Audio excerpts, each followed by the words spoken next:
حدیث number 30 number بخاری شریف میں اس شخص حضرت علی رضی اللہ تعالیٰ عنہ کی مدد کرنے کو چلا۔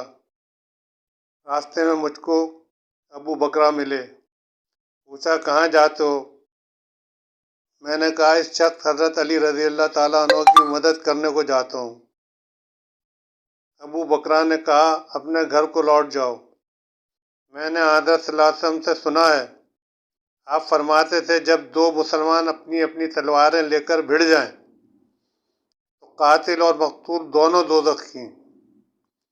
میں نے عرض کیا یا رسول اللہ، قاتل تو خیر ضرور دوزخی ہونا چاہیے، مقتول کیوں؟ فرمایا وہ بھی اپنے ساتھی کو مار ڈالنے کی حرص رکھتا تھا، یعنی خواہش رکھتا تھا، موقع پاتا تو وہ اسے ضرور قتل کر دیتا۔ دل کے عزم صمیم پر وہ دوزخی ہوا، یعنی اس کے دل میں یہ ارادہ پکا تھا کہ وہ اس کو مار دیتا، تو صرف پکا ارادہ ہونے کی وجہ سے وہ بھی دوزخی ہو گیا جو اگر مقتول بن جاتا تو اللہ تعالیٰ ہم سب کو ان حدیث کو سمجھنے کی توفیق عطا فرمائے، آمین۔